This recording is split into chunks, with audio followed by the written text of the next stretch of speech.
12 दिसंबर सन 1994 को मेवात की कोख में जन्मे शहबाज अहमद ने 25 साल बाद वो कर दिखाया जिसके ऊपर पूरी मेवात गर्व कर रही है। दरअसल दादाजी के सपनों को साकार करने के लिए शहबाज अहमद ने जी तोड़ मेहनत की और क्रिकेट की दुनिया में अपनी जगह बनाई। आइए उनके इस सफर के बारे में उनके दादाजी से जानते हैं। मेरा नाम मोहम्मद इसाक है जी। मोहम्मद इसाक जी। क्या लगते हैं शहबाज अहमद के आप? दादाजी। दादाजी जिस तरीके से मैच में परफॉर्मेंस शहबाज कर रहा और ऐसा सुनने में भी आया है कि आप उन्हें पूरी तरीके से गाइड करते थे, उन्हें बताते थे और आपको भी काफ़ी ज़्यादा शौक था। क्या मतलब अपनी पीढ़ियों से चला हुआ है कि हम लोग क्रिकेट खेलेंगे और दम हम दिखाएंगे मैदान में? दरअसल जी मुझे जो है ना जी क्रिकेट से पहले ही बड़ा शौक था, क्रिकेट देखने का भी और सुनने का भी। अब जो है जी मैंने कहा कि भाई हमारे परिवार में क्रिकेटर होना चाहिए। जब मैं इतना शौक़ रखता हूँ तो पहले तो मेरे दोनों बच्चे थे, ये भी खेलते थे, ये भी काफ़ी फेमस थे मेवात में, गांव के क्रिकेट में। लेकिन उसके बाद जो है ये पोता पैदा हो गया जी। अल्लाह ने इसको इस तरह जुनून दिया कि ये जो है क्रिकेट के अलावा और कुछ करना ही नहीं चाहते थे। हमने इसको काफ़ी कोशिश करी कि भाई तू तालीम हासिल कर और कुछ जो है रोजी रोटी का रोज़गार कर, लेकिन इसने मना कर दिया कि मैं सिर्फ क्रिकेट खेलूँगा और इसके अलावा कुछ नहीं करूँगा। तो हम भी मजबूर हो गए। फिर हमने भी ये कहा कि भाई आप जो है अपने रास्ता खुद चुनो, और उसने ये जो है क्रिकेट चुना है। आपके कितने पोते हैं आपके? मेरे जो 3 पोते हैं जी। 2 फारूक के हैं जी, 2 लड़के, एक अहमद का है बड़े लड़के का। क्या शहबाज से ही मतलब आपको उम्मीदें थी या फिर बाकी और पोतों से आपको उम्मीद? ना उम्मीद तो जी, लेकिन वो शौक़ था जी उसको क्रिकेट का। बाकी 2 जो पोते जो हैं उनको पढ़ने का शौक़ है जी। अच्छा। क्रिकेट का शौक़ नहीं है। अब क्या करें जी, वो तो उसने मजबूर करा हमको कि भाई मैं क्रिकेट खेलूँगा। अभी बातें कर रहे थे हम, तो आप टीचर भी हैं पेशे जी हाँ, से। जी हाँ। तो आप इन्हें रेडियो लेकर जाते थे, आप इतने हाँ शौकीन हैं। हाँ, तो वो तो मुझे शौक़ था जी क्रिकेट देखने का, सुनने का। तो हम तफरी में जो है चले जाते थे रेडियो लेकर। जब लंच होता था आधे घंटे का, उसमें कुछ स्कोर वगैरह सुन लेते थे स्कूल में भी। और जो इतवार को शनिवार को तो सारे दिन ही सुनते थे। शौक़ था जी बस मुझे सुनने का और देखने का। अब अल्लाह ने जो है जी हमारा खुद घर में ही पैदा कर दिया पोता। वो जो इसका शौकीन है कि भाई वो IPL तक पहुंच गया है, और अल्लाह करे जो है जी देश के लिए भी खेलेगा, उम्मीद है। खेलने के लिए जितनी जद्दोजहद शहबाज अहमद बचपन से क्या करते थे, क्या उम्मीदें थी कि इतने ऊंचे लेवल पर पहुंच पाएंगे? क्या कभी लगा ऐसा? हाँ, उम्मीद तो नहीं थी, लेकिन हमने कहा कि भाई शौक़ है, खेल लो। अगर कोई अल्लाह पाक हुक्म कर दिए तो भाई आप आगे पहुंच जाओगे, चलो खेलो, कोई दिक्कत ना, हमें कोई परेशानी ना है। मेवात की जनता अपने आप में गर्व कर रही है कि मेवात की कोख से शहबाज अहमद निकले हैं। जी हाँ। क्या कहेंगे आप शहबाज अहमद को और मेवात की जनता को? मेवात की जनता का जी बहुत आभारी हैं हम, पूरा परिवार आभारी है, पूरा गांव आभारी है। और शहबाज ने जो है मेवात की जनता के लिए खुशी पैदा कर दी कि वो लोग भी जानने लगे भाई क्रिकेट क्या होती है, और हम भी आगे बढ़ सकते हैं, हमारे बच्चे भी आगे बढ़ सकते हैं। तो इसके लिए एक जो है जुनून सा पैदा हो जाएगा मेवात के अंदर भी। शहबाज अहमद की सफलता से दादाजी फूले नहीं समा रहे हैं। तो वहीं अब अगर शहबाज की फैमिली के बारे में बात की जाए तो उनके चाचा मास्टर फारूक का कहना है कि उनका पूरा परिवार जन्मजात से ही क्रिकेट का शौकीन रहा है। शहबाज अहमद जब महज 3 साल के थे तभी से मास्टर फारूक और शहबाज के पापा अहमद जान उन्हें क्रिकेट खिलाया करते थे। कमाल की बात तो ये थी कि 3 साल की उम्र में ही शहबाज अहमद अपने चाचा और पिता के पसीने छुड़ा दिया करते थे। चलिए जानते हैं उनके चाचा से उनके बचपन की पूरी कहानी। मैं शहबाज का चाचा हूँ। शहबाज आज जिस तरीके से IPL में खेल रहे हैं और जिस तरीके का परफॉर्मेंस उनका रहा RCB के दौरान, तो कैसे देखते हैं इस सारी चीज़ों को? क्या लगता था जब बचपन में छोटा था, क्या उम्मीदें थी आप लोगों को? शहबाज अहमद बचपन से ही उन्हें बहुत शौक़ था क्रिकेट खेलने का। जब वो 3 साल के थे उसी वक्त से उन्होंने क्रिकेट का जो उनका जुनून था वो हमें नज़र आने लगा था, क्योंकि परिवार में हम दोनों भाई भी क्रिकेट खेला करते थे। और शहबाज को भी क्रिकेट का इतना शौक़ था कि वो बचपन से ही हमेशा क्रिकेट में ही लगे रहते थे। अब मैं शुक्रगुजार हूँ बंगाल क्रिकेट एसोसिएशन का, RCB का, जिन्होंने उसे अच्छी क्रिकेट इंटरनेशनल लेवल पर खेलने का मौका दिया।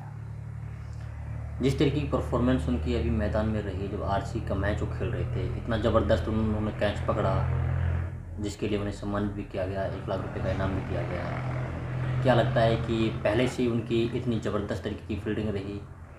मैं आपको बता देना चाहता हूँ, शहबाज अहमद एक बेहतरीन ऑलराउंडर हैं, अच्छी गेंदबाजी करते हैं, ऑर्थोडॉक्स लेग स्पिनर हैं और लेफ्ट हैंडेड बैट्समैन हैं, बड़े अच्छे बल्लेबाज भी हैं और 2020 के लिए स्पेशल हैं, वो छक्के बहुत मारते हैं।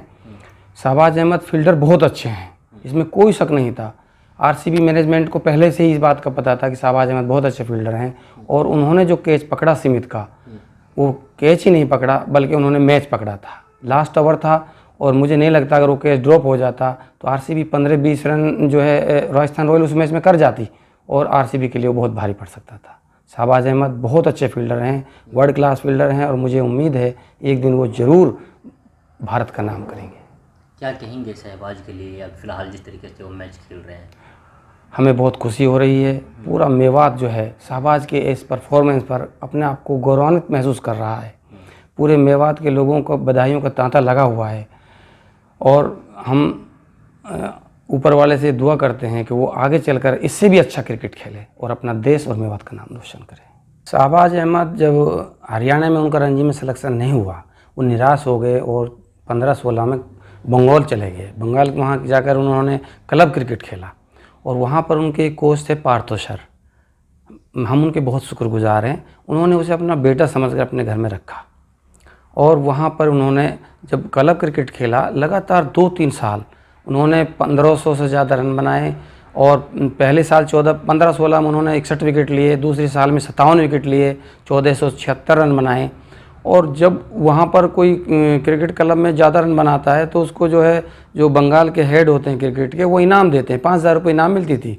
तो उस वक्त जो उनके हेड थे गांगुली सर, उन्होंने उन्हें 2 बार इनाम दिया और इनाम देते वक्त ही गांगुली सर की जो है शहबाज अहमद पर नज़र पड़ी और वही शहबाज अहमद की ज़िंदगी का टर्निंग पॉइंट था।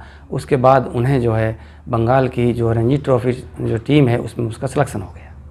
अच्छा, आप बता रहे थे कि चेन्नई के लिए वो खेले, उस बीच उनके लिए फ़ोन आया और सौरभ गांगुली ने उनका नाम सजेस्ट किया कि आप शहबाज अहमद को बुलाइए, उनको खिलाइएगा। 17-18 का सीज़न रणजी ट्रॉफी चल रहा था हमारे हिंदुस्तान का, तो उस वक्त शहबाज को रणजी टीम में सिलेक्शन नहीं किया गया था। तो मोहम्मद शमी जब ऑस्ट्रेलिया दौरे पर चले गए तो बंगाल की टीम का परफॉर्मेंस इतना अच्छा नहीं रहा और शहबाज अहमद के लिए जब गांगुली सर ने पूछा कि आपकी टीम के कितने खिलाड़ी हैं बंगाल में, तो उन्होंने कहा सर 15 हैं, तो 16वां खाली है, तो शहबाज को क्यों नहीं बुलाया। तो शहबाज उस वक्त घर पर थे और उन रात में उनके पास मैसेज आया कि आप चेन्नई आ जाओ। उस वक्त बंगाल की टीम चेन्नई में रणजी ट्रॉफी का मैच खेल रही थी और शहबाज अहमद सीधे दिल्ली से चेन्नई पहुँच गए थे। उस मैच में उस मैच में शहबाज अहमद ने 27 रन बनाए थे और उसमें इतना ज़्यादा उसको मौका नहीं मिला था। उस साल वो 2 ही मैच खेल पाए थे। उनकी जो परफॉर्मेंस थी वो मिली जुली परफॉर्मेंस थी। उसके बाद फिर अगले साल उन्होंने क्लब में अच्छा क्रिकेट खेला, फिर उसके बाद क्लब के बाद उन्हें फिर रणजी टीम में 19-20 में उन्हें अच्छा मौका मिला और 19-20 में उन्होंने सारे मैच जो रणजी ट्रॉफी के थे करीब 13-14 मैच उन्होंने खेले और उनमें उन्होंने 35 विकेट लिए और उसमें उन्होंने 9 रन बनाए। जो इंडिया के जो बेस्ट जो 5 ऑलराउंडर थे उनमें शहबाज अहमद का नाम हुआ। उसकी बदौलत ही शहबाज अहमद का आरसीबी में सिलेक्शन हुआ। घर में कोच अगर माने तो किस किस को माना जाए? उसमें मैं मेवात लेवल की क्रिकेट मैंने खेली है और मैं समझता हूँ कि मैंने उसके लिए हर प्रयास किया है। आज भी मैं जो छोटी मोटी कमियां मैं देखता हूं जब वो मैच खेलता है, मैं पूरा मैच उनका देखता हूं गहराई से और फिर जो कमियां हैं मैं नोट करता हूं, उन्हें अब भी मैं आकर बताता हूं। मैंने और मेरे भाई ने, हम दोनों ने मिलकर उनको बचपन से बहुत ज़्यादा खिलाया है। घर का कोच माना जाए तो पापा और चाचा दोनों मिलकर? हाँ, हम दोनों भाइयों ने बिल्कुल जब तीसरी क्लास से थे उस वक्त तो बहुत ही ज़्यादा क्रिकेट के बारे में सब कुछ जानते थे और हम घर पर ही कुर्सी लगाकर, जो कुर्सी प्लास्टिक की होती है उसको आउट करने के लिए हम बड़ा निशान लगाते थे कुर्सी, तो उस पर भी वो आउट नहीं होते थे हमसे कई बार। तो हम दोनों भाई उस वक्त ड्यूटी करने जाते थे तो फिर हम हार कर उसे कई बार नो बॉल फेंकते थे, जिसे मेवात में बट्टा बॉल कहते हैं। उसको बॉडी पर हम वार करते थे, तब वो हंसता था, चाचा बिल्कुल नहीं होऊंगा आउट में।